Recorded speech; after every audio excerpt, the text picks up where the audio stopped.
Now time for the 7 things you'll be talking about today. Number 7. The battle for wokeness continues. You may think they have been defeated and they've been given about 1 billion blows. You may think this thing, they've been beaten back and they're dead. Wrong. We are now seeing some of these stupid plans from 2020, 2021 coming into fruition.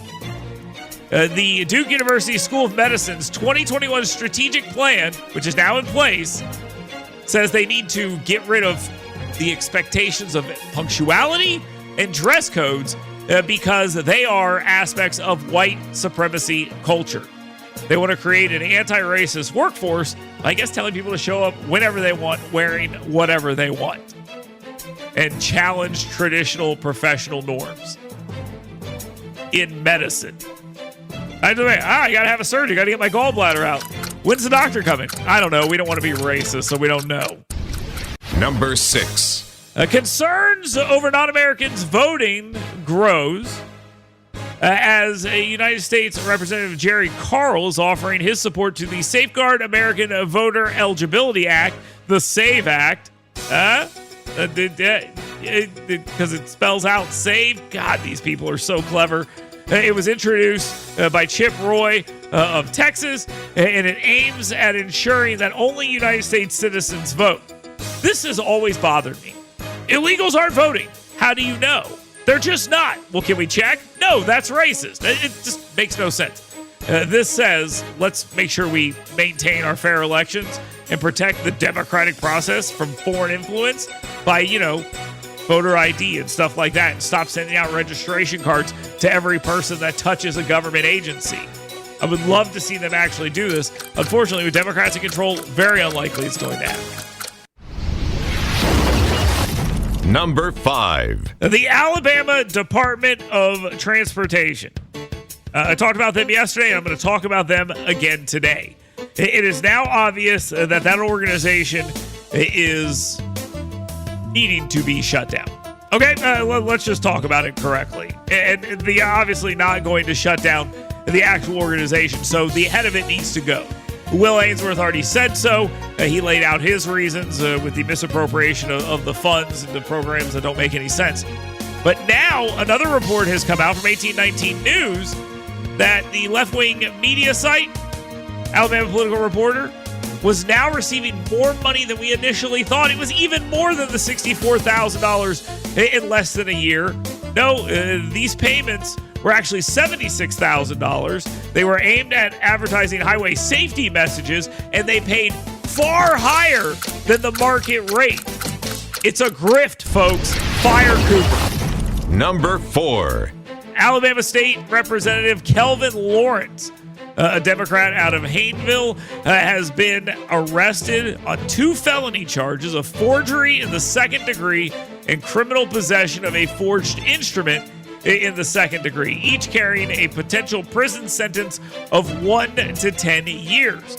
Alabama Attorney General Steve Marshall's office stated that this case, involving allegations of falsifying a builder's license, is being prosecuted by the Special Prosecutions Division with no further details available at this time.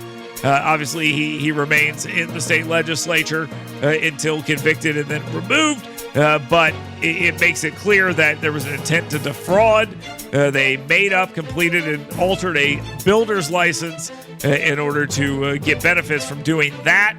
It is a real problem here, and this guy is going to face a prosecution that's probably going to take him down. Number 3. Alabama's only Democrat member of Congress, U.S. Representative Terry Sewell, a Democrat out of Birmingham, reaffirmed her strong support for President Joe Biden and Vice President Kamala Harris, despite calls from some of her colleagues for Biden to resign after a poor debate performance and, let's just say, many other issues. Okay, we want to talk about it's all about that debate.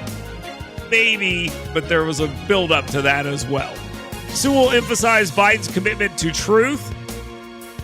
Why do people say this? Biden is a no-good-lying son of a bitch. Why do people say he tells the truth? He is a liar. Progress, whatever the hell that means, and democracy, which Okay. Also, voting rights. She maintains her firm backing of the Biden-Harris ticket amid declining poll numbers for Biden following his debate with former President Donald Trump. Good luck. Good luck. Number 2. Polls indicate that Biden is trailing, and this is not good for him. He is trailing the former President Donald Trump both nationally and in key states, like Wisconsin would be one of them. With other Democratic candidates, and this is interesting.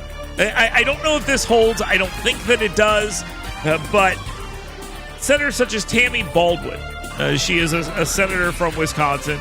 She's been there a while, so kind of take this with a grain of salt. Maybe she can survive this kind of stuff.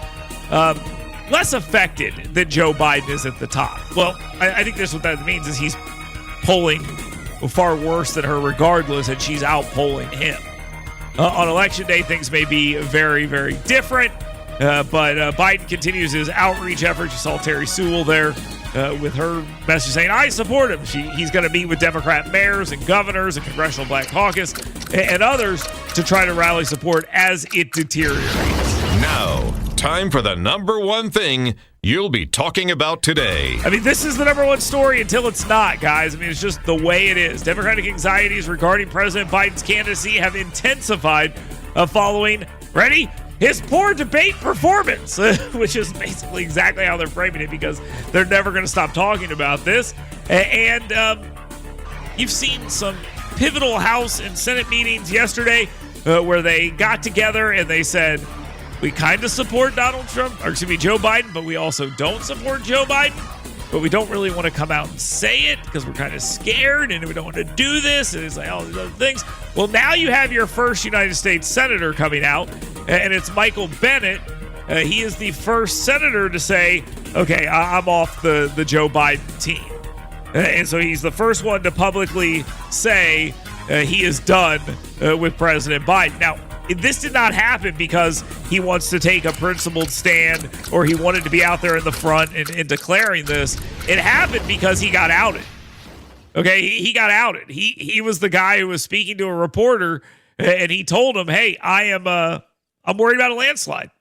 I'm worried about a landslide. He said, quote, Donald Trump is on track to win this election, maybe win it in a landslide, and take with him the Senate and the House. So for me, this isn't a question about polling. It's not a question about politics. A moral question about the future of our country. The White House, in the time since that disastrous debate, I think has done nothing to really demonstrate that they have a plan to win this election. Again, he was not someone who wanted to get out there and make this public. He was bitching and moaning behind the scenes about this. And then they said to him, oh, yeah, well, we have information that you're one of the ones bitching and moaning behind the scenes. And he's like, all right, fine, it was me. And so that's how we got here. So behind the scenes, you have a bunch of people who are making this argument. Bennett's not up for election. That's interesting. John Tester's up for election. He's one that needs to worry. The senators from Nevada, they need to worry. The senator from Nevada who's up needs to worry. You've got people that need to worry about this. Michael Bennett's not one of them, and he is worrying about it. So he doesn't have any potential loss in this particular moment, but it is clear that this guy is worried about this right now. And you're seeing this, and I think you're going to see a lot more of this from Democrats. But Joe Biden ain't going nowhere. He still ain't going nowhere because I think they can weather this.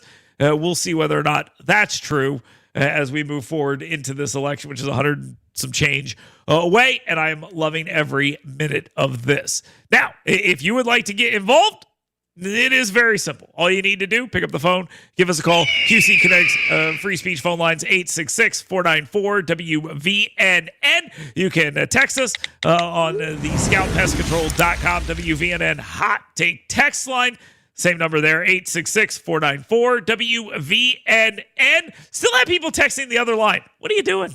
What are you doing? You can also email us. You've got mail. Dale@WVNN.com. Those are all the ways to get in here. Don't forget, the comment section comes alive a little bit later in this hour. Go check that out. Get your answer in there on the WVNN Facebook page. So much going on. So much happening right now. I'm Dale Jackson. Emily Hayes here with us. JP as well. Stay tuned. Get WBNN's Dale Jackson's 7 Things You Should Be Talking About Today right in your email box every morning. Go to yellowhammernews.com and sign up today.